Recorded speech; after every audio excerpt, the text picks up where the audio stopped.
अस्सलामुअलैकुम प्यारे बच्चों, आज हम हमारे केमिस्ट्री का लेक्चर नंबर 5 स्टार्ट करेंगे और बहुत सी बेसिक चीज़ें और बहुत ही इंटरेस्टिंग चीज़ें पढ़ेंगे। जैसे कि सबसे पहले हम आज पढ़ेंगे हीट।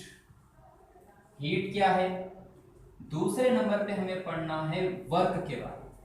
हीट और वर्क, ये दो चीज़ों के बारे में हमें जानना है।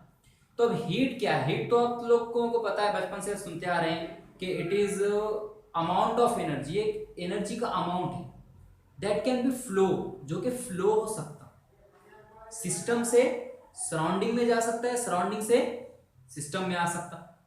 यानी कि ये क्या है, it is amount of energy that can flow from system to surrounding और surrounding to system because of temperature difference.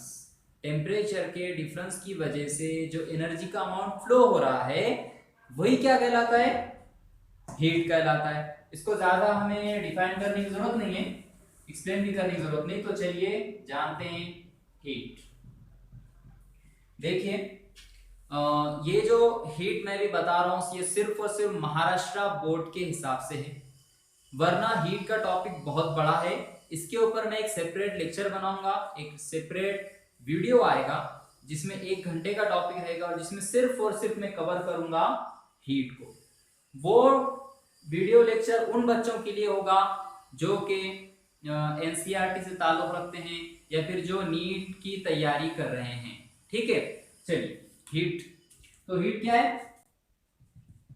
It is defined as the amount of energy flow between system and surrounding due to temperature difference।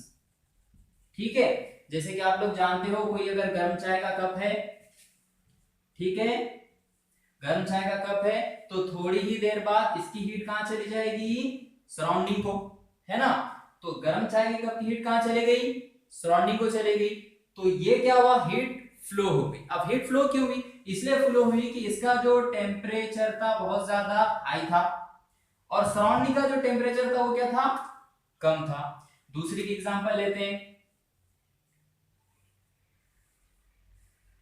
चलिए कोई भी मान लीजिए एक bottle है, ठीक है। अब ये बॉटल इंटेक कूल है, यानी कि इसका जो टेम्परेचर अंदर जो वाटर रखा हुआ है बॉटल के, इसका टेम्परेचर 10 डिग्री सेल्सियस है। तो अब क्या होगा, और जो इन्वायरमेंट का टेम्परेचर मान लीजिए 25 डिग्री सेल्सियस है, तो हीट बाहर से कहां आएगी, अंदर आएगी। यानी कि हीट फ्लो हुई, कहां हुई, सराउंडिंग से सिस्टम में। तो ये भी क्या हुआ, हीट फ्लो हुआ। क्यों हुआ, टेम्परेचर के डिफरेंस की वजह से।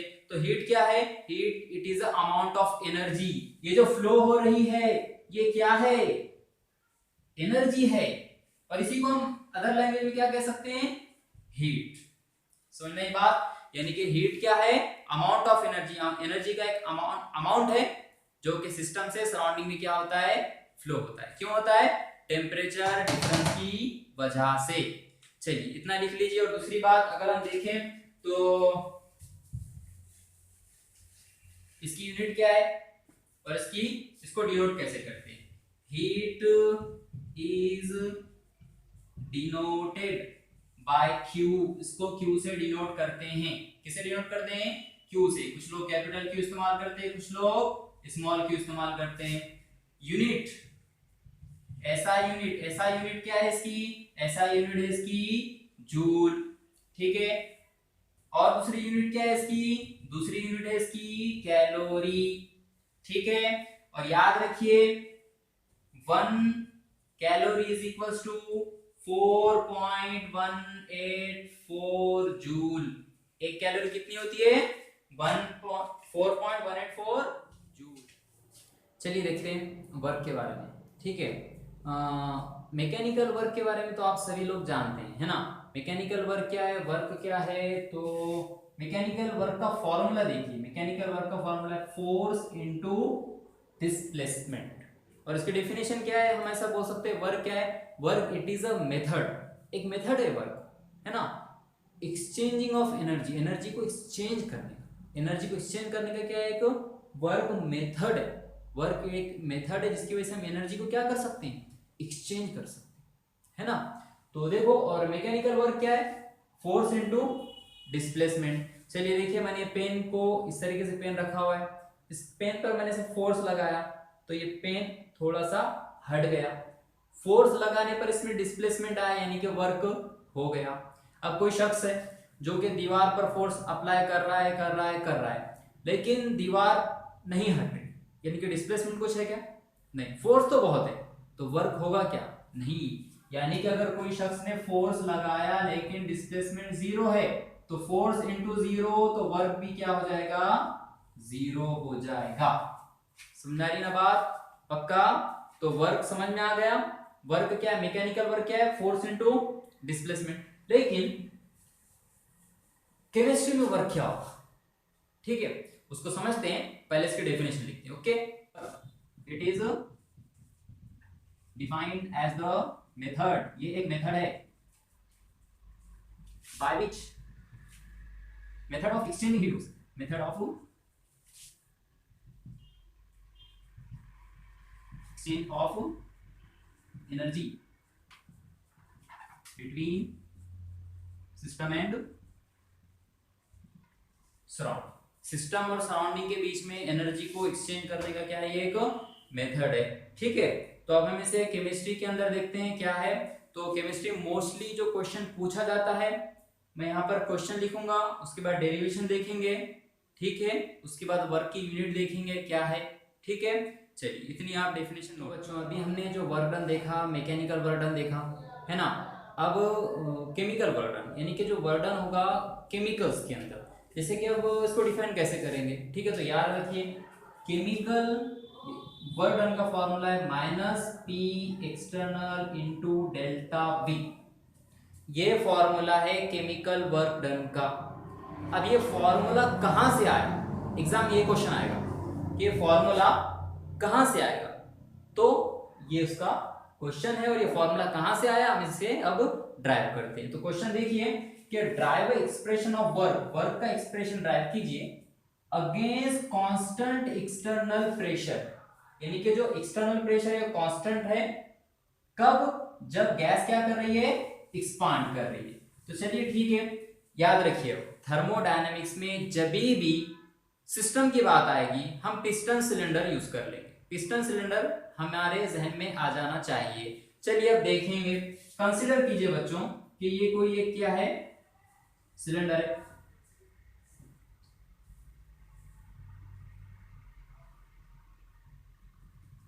कोई एक सिलेंडर है, इसके अंदर यहां पर रखा हुआ था पिस्टन, है ना। अब ये कंसीडर कीजिए पिस्टन जो है ये वेटलेस है, यानी कि पिस्टन का खुद का कोई वजन नहीं है, और पिस्टन का कोई वेट तो नहीं है, दूसरी चीज पिस्टन के अंदर कोई फ्रिक्शन नहीं है, यानी कि piston up and down easily होगा, ये जो पिस्टन है ऊपर नीचे इजीली होगा, इसमें कोई फ्रिक्शन नहीं है।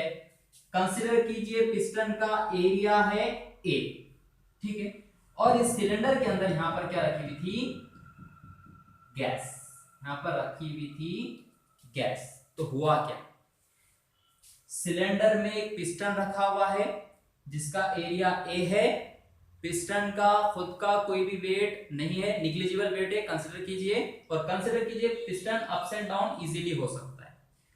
अब ये गैस एक्सपांड हो रही है, क्या हो रही है, एक्सपांड। जब गैस एक्सपांड होगी तो ये पिस्टन कहां चला जाएगा, ऊपर।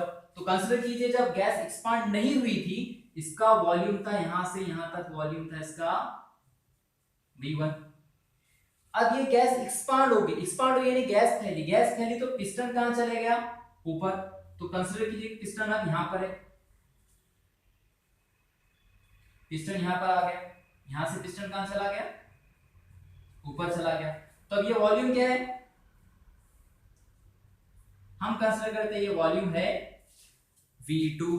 अब जरा ध्यान दीजिए, ये गैस एक्सपांड हुई, एक्सपांड होने की वजह से पिस्टन इस पोजीशन से इस पोजीशन पे गया, है ना। प्रेशर है यहां पर, यानी कि फोर्स है, फोर्स थी, और फोर्स की वजह से पिस्टन एक पोजीशन से दूसरे पोजीशन पे गया, यानी कि कुछ ना कुछ डिस्प्लेसमेंट हुआ। तो यहां पर वर्क हुआ या फिर नहीं, तो यहां पर वर्क हो गया। तो अब ये वर्क कैसे हुआ, इसका फॉर्मूला हमें ड्राइव करना है, तो चलिए ड्राइव करते हैं। अब हमें ये तो पता है बच्चों, वी नो दैट। अब यहाँ पे बेसिक चीजें कुछ लिखनी है, आप लिख लो। बेसिक चीजों में क्या लिखना है, नंबर 1 ये लिखना है, consider a cylinder in which gas is placed, gas pressure is P, gas volume is V1 and gas temperature is T। पहली चीज। दूसरी चीज लिखना है, consider a piston fitted on it, इस पर एक पिस्टन फिटेड है, that's area is A, उसका एरिया A है, and piston is frictionless, piston के अंदर फ्रिक्शन नहीं है, and piston is weightless, piston का कोई वेट नहीं, ये कंसीडर करना है, दो चीजें लिखना है। फिर उसके बाद यहाँ पे हम यहाँ से थ्योरी स्टार्ट करेंगे। We know that work is equal to force into displacement. अब मुझे बताइए, यहाँ पर गैस का प्रेशर है, गैस एक्सपांड कर रही है, तो प्रेशर है तो फोर्स भी हो गया। हमें पता है, हमें क्या पता है, pressure is equal to force per unit area, area को इधर भेज दो, pressure into area is equal to force. लेकिन यहां पर जो प्रेशर लेंगे, अब यहां का नहीं लेंगे, एक्सटर्नल लेंगे। प्रेशर कौन सा लेंगे, एक्सटर्नल। याद रखिए जब भी केमिस्ट्री के अंदर हम प्रेशर लेना है तो प्रेशर कौन सा लेना है, एक्सटर्नल प्रेशर लेना है। याद रखिए कौन सा प्रेशर, एक्सटर्नल प्रेशर। अब वो क्यों, मैं आपको आगे डिफाइन करूंगा, आगे बताऊंगा, ठीक है। फिलहाल एक्सटर्नल प्रेशर ले लेंगे। अब मुझे बताइए, पिस्टन ऊपर जा रहा है, यहां पर एक प्रेशर था, कौन सा प्रेशर था, वो एक्सटर्नल प्रेशर था, ठीक है। पिस्टन इस प्रेशर के सेम डायरेक्शन में जा रहा है या अपोजिट डायरेक्शन में, तो आप कहेंगे अपोजिट डायरेक्शन में। क्यों, क्योंकि प्रेशर कहां लग रहा है, नीचे। पिस्टन कहां जा रहा है, ऊपर। नीचे ऊपर बोले तो सर वो उचक बिल्ली याद आती है ना, बाउंस द सीसा हाई एंड लो, उसकी बात नहीं कर रहा हूं, यहां ध्यान दीजिए। तो यहां पर अपोजिट डायरेक्शन हो गया, तो यहां पर जब अपोजिट डायरेक्शन है तो हम यहां पर क्या लगाएंगे, माइनस, और इसको कहां रखेंगे, 1 में। Put value of F in equation 1, equation 1 में रख देंगे। चलो क्या होता है देखेंगे, force is equals to F की जगह क्या आ जाएगा, minus P external into area into में D का D। अब मुझे एक बात बताइए, यहाँ पर area into displacement, area into displacement यानी कि क्या, तो जरा गौर कीजिए, ये एरिया तो पिस्टन का एरिया यहां पर है, और डिस्प्लेसमेंट कितना हुआ, डिस्प्लेसमेंट का हुआ यहां से यहां तक हुआ, है ना। एरिया पिस्टन का ये है, डिस्प्लेसमेंट कितना हुआ, यहां से यहां तक। आप जरा देखिए, जब यहां से यहां तक डिस्प्लेसमेंट हुआ, किसके साथ, पिस्टन के साथ। पिस्टन यहां से यहां गया, यानी कि एरिया कांस्टेंट था, ये इतने एरिया के साथ पिस्टन यहां से कहां चला गया, यहां चला गया। तो हम इसकी जगह क्या ले सकते हैं, इसकी जगह हम इतना वॉल्यूम ले सकते हैं, इतना वॉल्यूम कंसीडर कर सकते हैं। अब इतना वॉल्यूम कैसे निकालेंगे, तो इतना वॉल्यूम निकालेंगे, ये पूरा वॉल्यूम में से अगर हम ये निकाल देंगे तो बचा हुआ इतना वॉल्यूम होगा, है ना। यानी कि ये पूरा V2, यहां से यहां तक V2 में से क्या निकाल देंगे, V1 निकालेंगे, तो ये सब बच जाएगा। तो चलिए, तो यहाँ पर P एक्सटर्नल, और ये इसकी जगह क्या रख सकते हैं हम, V2 माइनस में V1। अच्छा, V2 माइनस में V1, V2 क्या था देखिए, और से V2 क्या था, फाइनल कंडीशन था। V1 क्या है, V1 है इनिशियल कंडीशन, यानी कि गैस एक्सपांड होने से पहले गैस का वॉल्यूम था V1, गैस एक्सपांड होने के बाद गैस का वॉल्यूम क्या है, V2 है। जब वॉल्यूम V2 है तो यहाँ पर आपको पता है फाइनल माइनस इनिशियल क्या होता है, पॉइंट फंक्शन, और V2 माइनस V1 की जगह हम क्या ले सकते हैं, हम ले सकते हैं डेल्टा V, यानी कि वॉल्यूम चेंज हुआ। पॉइंट फंक्शन में देखे थे ना हमने, तो ये हो गया वर्क का फॉर्मूला, चाहे ये इस्तेमाल करो चाहे ये इस्तेमाल करो। समझ में आई बात, इतना नोट कर लीजिए जल्दी से का बच्चों। फॉर्मूला ड्राइव किए करने के वक्त हमने एक्सटर्नल प्रेशर यूज किया। अब आप देखेंगे यहाँ पर सिस्टम में दो तरह के प्रेशर नजर आएंगे, एक तो पिस्टन के नीचे और एक तो पिस्टन के ऊपर है। अब मसला ये है कि जब गैस कॉम्प्रेस्ड हो रही है तब हम ऊपर का प्रेशर का इस्तेमाल करते हैं, क्या जब गैस एक्सपांड होगी तो अंदर का प्रेशर इस्तेमाल करेंगे? नहीं ना, तो प्रेशर चेंजेस हो रहे हैं, तो कौन सा प्रेशर इस्तेमाल करें? तो बेहतर हमने एक केमिस्ट्री में एक स्टैंडर्ड बना दिया कि हमेशा कौन सा प्रेशर लेना है, एक्सटर्नल लेना है। और ज्यादातर एक्सटर्नल प्रेशर क्या होता है, कांस्टेंट ही होता है, क्योंकि एक्सटर्नल प्रेशर कौन सा प्रेशर है, एटमॉस्फेरिक प्रेशर, क्योंकि यहाँ पर वेसल खुला हुआ है, ओपन वेसल है। समझ में आ रही ना बात? तो इसीलिए जब भी हम केमिस्ट्री में वर्क डन लेंगे और प्रेशर वॉल्यूम टाइप वर्क लेंगे तो हम कौन सा प्रेशर लेंगे, एक्सटर्नल प्रेशर लेंगे। दूसरी बात, हमारे फॉर्मूले में क्या था, माइनस, तुम्हारा फॉर्मूला क्या था, देखिए ये था माइनस पी एक्सटर्नल इंटू में डेल्टा वी। अब मुझे एक बात बताइए, अगर इसका वॉल्यूम है गैस का V1 है, इनिशियल वॉल्यूम, पिस्टन, अब समझिए कंसीडर कीजिए, ठीक है, वॉल्यूम V1 है। अब पिस्टन पे हम यहां पर ऊपर से फोर्स लगा रहे हैं, ऊपर से क्या लगा रहे हैं, फोर्स। तो ये गैस एक्सपांड होगी कि कंप्रेस्ड होगी? जाहिर सी बात है गैस क्या होगी, कंप्रेस्ड। और पिस्टन कहां आएगा, नीचे आ जाएगा। पिस्टन कहां आ जाएगा, नीचे आ जाएगा। तो गैस का वॉल्यूम क्या हो गया, चेंज। तो अब वॉल्यूम कितना है, V2 है। वॉल्यूम कितना है, V2 है। इनिशियल वॉल्यूम कितना था, कंसीडर कीजिए इनिशियल वॉल्यूम था 100। अब कंप्रेस होने के बाद फाइनल वॉल्यूम कितना है, कंसीडर कीजिए फाइनल वॉल्यूम कितना है, 50 है। तो याद रखिए जब यहाँ पे डेल्टा V लेंगे माइनस पी एक्सटर्नल, यहाँ पे डेल्टा V यानी के V2 माइनस में V1, फाइनल माइनस में इनिशियल। तो यहाँ पे माइनस पी एक्सटर्नल, V2 कितना है देखिए 50 है, माइनस में कितना है देखिए 100 है। तो माइनस पी एक्सटर्नल यहाँ पर करेंगे तो माइनस में कितना आ जाएगा, 50, यानी कि माइनस माइनस कैंसिल होकर क्या आ जाएगा, प्लस, यानी कि 50 पी एक्सटर्नल। यानी कि बात क्या समझ में आई, बात ये समझ में आई कि अगर सिस्टम की गैस एक्सपांड होती है, सिस्टम की गैस एक्सपांड होती है, यानी सिस्टम वर्क करता है किसके ऊपर, एटमॉस्फेयर पे, है ना।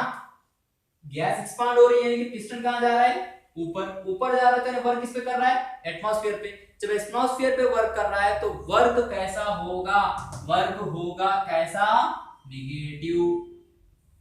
वर्क कैसा होगा, नेगेटिव होगा। इसीलिए हमने जब वर्क डन फॉर्मूला लिखे थे वहां पर कौन सी साइन थी, नेगेटिव। लेकिन जब एटमॉस्फेयर वर्क करता है किसके ऊपर, सिस्टम पर, यानी कि यहां से प्रेशर आता है और गैस क्या हो जाती है, कंप्रेस्ड, यानी कि वर्क किस पे होता है, सिस्टम पे वर्क होता है। किस पे वर्क होता है, सिस्टम पे वर्क होता है। तो ये वर्क कैसा होता है, पॉजिटिव। अच्छा, पॉजिटिव यानी कि क्यों हो रहा है, क्योंकि सिस्टम की एनर्जी बढ़ रही है। सिस्टम की एनर्जी क्या हो रही है, बढ़ रही है। इसको समझने के लिए इधर ध्यान दीजिए।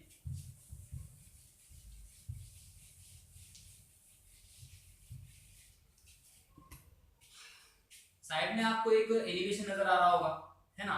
इसके अंदर देखिए जैसे जैसे पिस्टन कहां जा रहा है, नीचे जा रहा है, गैस कंप्रेस हो रही है और उसके जो मॉलिक्यूल्स है आपस में एकदम करीब आ रहे हैं, करीब आ रहे हैं, तो उनकी एनर्जी क्या हो रही है, बढ़ रही है। यानी कि अगर बाहर से हम सिस्टम पे अगर वर्क करते हैं तो सिस्टम की एनर्जी क्या हो जाएगी, बढ़ जाएगी। लेकिन वही अगर गैस क्या हो रही है, एक्सपांड हो रही है, देखिए गैस क्या हो रही है, एक्सपांड हो रही है, तो पिस्टन कहां जा रहा है, ऊपर जा रहा है, तो अंदर मॉलिक्यूल फ्रीली मूव हो सकते हैं, तो उनकी एनर्जी क्या हो जाएगी, कम। उनकी एनर्जी क्या हो जाएगी, कम। जब नजदीक आ जाएंगे तो एनर्जी बढ़ जाएगी, जब दूर चले जाएंगे तो एनर्जी क्या हो जाएगी, कम हो जाएगी। इसीलिए जब सिस्टम पर वर्क होगा तो सिस्टम पर वर्क होगा तो पॉजिटिव, और सिस्टम ने वर्क किया तो नेगेटिव। उसी तरीके से अगर सिस्टम को हम हीट देंगे, सिस्टम को हम क्या देंगे, हीट देंगे, तो हीट देंगे तो अंदर की जो एनर्जी वो क्या हो जाएगी, बढ़ जाएगी। और जब सिस्टम से हीट रिलीज होगी तो सिस्टम की एनर्जी क्या हो जाएगी, कम हो जाएगी। यानी कि अगर हीट देंगे तो सिस्टम की एनर्जी बढ़ेगी, यानी कि एनर्जी पॉजिटिव होगी, और सिस्टम से हीट बाहर निकल गई तो एनर्जी नेगेटिव। समझ में आई बात? तो हम यहाँ पर रुकते हैं, इंशाल्लाह अगला लेक्चर बहुत जल्द कल आ जाएगा।